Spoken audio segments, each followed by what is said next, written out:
সাভারের bypass road ধরে সামান্য ভেতরে গেলেই একটা সরু গলি। এই গলির বাতাস আজও অন্যরকম, রুক্ষ ধুলো মেশানো আর পুরনো সিমেন্টের এক অদ্ভুত শীতল গন্ধ। ঠিক সেখানেই দাঁড়িয়েছিল এক সময় ৭ নম্বর বিল্ডিং। এখন শুধু ভাঙা পিলারের কঙ্কাল, মরিচা ধরা লোহার কাঠামো আর এক গভীর কান্নার মতো নীরবতা। মানুষ তাকে রানা প্লাজা বলে চেনে, কিন্তু স্থানীয়দের কাছে নামটা আজও এক অভিশাপ। তারা নামটা মুখে আনে না, বলে ওই জায়গা, ওই দিকটা, ওই অভিশাপ, যেন নাম উচ্চারণ করলেই মাটির নিচের কোনো পুরনো পাপ আবার জেগে উঠবে। আমি একজন লেখক, আমি ভূত দেখতে যাই না, আমি দেখতে যাই সত্য।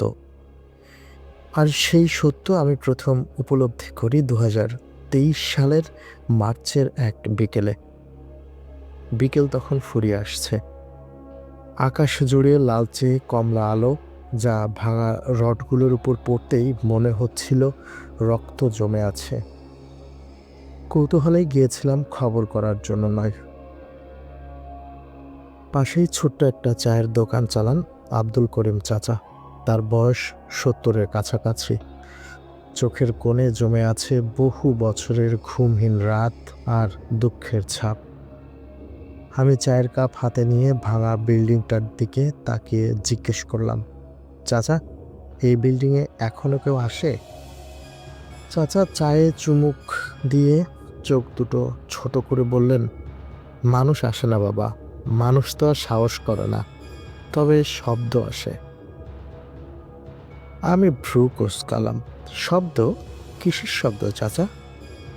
তিনি চারপাশটা দেখলেন, গলাটা নামিয়ে ফিসফিস করে বললেন, রাতে মনে হয় সেলাই মেশিন চলে, একটানা চি চি চি, টক টক টক, একটানা, যেন কেউ কেউ খুব দ্রুত কাজ শেষ করতে চাইছে।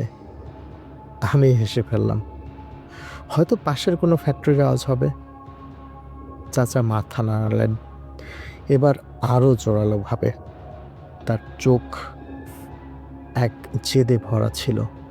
না রে বাবা, এদিকের সব ফ্যাক্টরি বন্ধ, রাতে এই এলাকায় শুধু কুকুর ডাকে, আর ওই বিল্ডিং থেকে আসে সেলাই মেশিনের শব্দ। মনে হয় তারা এখনও কাজ শেষ করেনি। তার কথা শুনে আমার কৌতূহল ভয় মেশানো এক শিহরণে বদলে গেল। মনে হলো এই মানুষটা কোনো গল্প বলছে না, এক কঠিন সত্যের সাক্ষী দিচ্ছে। রাত নেমেছিল দ্রুত। চারপাশটা যেন এক বিশাল কালো ক্যানভাস, তার মাঝে ভাঙা বিল্ডিংটা এক অভিশাপের মতো দাঁড়িয়ে। আমি পকেটে ক্যামেরা আর একটা টর্চ নিয়ে ভেতরে ঢুকলাম। ভেতরের বাতাসটা অদ্ভুত ঠান্ডা, যেন গ্রীষ্মের দুপুরেও এখানে বরফ জমে থাকে। মনে হলো এই জায়গায় রোদ্দুর, বাতাস, উষ্ণতা সব প্রবেশ নিষেধ। ভাঙা সিঁড়ি বেয়ে উপরে উঠছি। প্রতিটি ধাপে মনে হচ্ছে নিচের মাটিটা আবার কেঁপে উঠবে। ছেঁড়া তারের জাল, পুরনো সিমেন্টের উপর জমে থাকা অজস্র থ্রেডের গুচ্ছ, মেঝেতে পড়ে আছে কারো পরা একটি শাড়ির টুকরো, হয়তো নীল পাড়ের কাদায় মাখা। কেউ তুলেও নেয়নি, হয়তো তোলার মতো কেউ বেঁচেও নেই। আমি টর্চ জ্বালালাম। আলো পড়তেই এক ভয়ঙ্কর দৃশ্য চোখে পড়ল। দেয়ালের এক পাশে কারো হাতের ছাপ, সাদা ধুলোয় জমে থাকা, যেন শেষ মুহূর্তে কেউ বাঁচতে চেয়ে দেওয়া 5টা আঙুলের স্পষ্ট ছায়া। কিন্তু সবচেয়ে ভয়ঙ্কর ব্যাপারটা তখনও বাকি ছিল। আমি যখন 3য় তলায়, সেখানে একসময় প্রোডাকশন ফ্লোর ছিল, সেখানে ঢুকলাম। ঢোকার সঙ্গে সঙ্গেই মনে হলো কেউ যেন কথা বলছে, ফিস ফিস করে, কিন্তু মেশিনের শব্দের মতো টান টান ধ্বনি, চি চি চি, টক টক টক, ঠিক যেভাবে একজন অপারেটর দ্রুত সেলাই করলে আওয়াজ হয়। আমি দাঁড়িয়ে পড়লাম। আলো নিভে গেল না, কিন্তু বাতাস থেমে গেল। কাছের একটা পাতাও নড়ছে না, নীরবতা যেন চিৎকার করছে। তারপর হঠাৎ কানে এলো একটা গলা, খুব ক্ষীণ, খুবই চাপা। মনে হলো আমার কানে ঠিক পাশে কেউ ফিসফিস করছে, তুমি রিপোর্ট করতে এসেছো? আমি চারিদিকে তাকালাম, কেউ নেই, শুধু একটা ভাঙা লোহার টেবিল, তার উপরে রাখা পুরনো আধভাঙা একটি সেলাই মেশিন। মেশিনটার পাশে ছোট মরচে ধরা একটা নাম ফলক, শিউলি বেগম, লাইন 7। আমার সারা শরীর ঠান্ডা হয়ে গেল। পরের দিন সকালে আমি পাশের বস্তিতে গেলাম। সেখানে পেলাম রুমা নামের এক মেয়েকে। সে তখন ওই একই ভবনে কাজ করত যেদিন ভবনটা ধসে পড়ে। তার চোখের নিচে কালচে দাগ, যেন বহু বছর ঘুমায়নি। কথাগুলো মুখ থেকে বের হয় ধীরে ধীরে, প্রতিটা শব্দ যেন পাথর সরিয়ে বের করা হচ্ছে। আমরা তখন তৃতীয় তলায় ছিলাম। আগের দিনই বিল্ডিংয়ে ফাটল দেখা দিয়েছিল। ম্যানেজারের কাছে গেলাম, সবাই বলল কাজ বন্ধ করেন, আমরা ভয় পাচ্ছি। কিন্তু ম্যানেজার চিৎকার করে বলল, একদিন কাজ না করলে বেতন কাটা যাবে, ক্ষতিপূরণ পাবে না। আমরা নির্ভয় হয়ে ঢুকেছিলাম। তার গলা কেঁপে উঠল। চোখ নামিয়ে সে বলল, সকাল 8:57-তে হঠাৎ একটা আওয়াজ, মনে হলো মাটি ফেটে যাচ্ছে। চারপাশটা শুধু ধুলো আর ইট। আমার পাশের মেয়েটা শিউলি, সে বাঁচেনি। ওর শরীরটা মেশিনের নিচে আটকা পড়েছিল। আমি চেঁচাতে পারিনি। যখন আমাকে বের করা হলো, শুনেছি ওর হাতের ঘড়িটা থেমে গেছিল ঠিক 9:06। আমি শিউলি নামটা শুনেই চমকে উঠলাম। এই তো সেই নাম যার আমি গত রাতে অন্ধকারে দেখেছি। মনে হলো শিউলি আমাকে চিনতে পেরেছিল। আমি নিজেকে সামলাতে পারলাম না। সত্যের এই ভয়ঙ্কর রূপ আমাকে আবার সেখানে টেনে নিয়ে গেল। দ্বিতীয় রাতে আমি ভয়েস রেকর্ডার নিয়ে ফিরলাম। বিল্ডিংয়ের ভেতরে এখন লতা গুল্ম গজিয়েছে, কিন্তু ভেতরের বাতাসে আজও এক ধরনের অচেনা ধুলো ঝুলে থাকে। মনে হয় কেউ সেলাই শেষ করে এখনও নিঃশ্বাস নিচ্ছে, শুধু এই কাজটা শেষ করার জন্য। রাত তখন 12টা। আমি রেকর্ডারটা অন করে ভাঙা সিঁড়ির কাছে দাঁড়িয়ে আছি।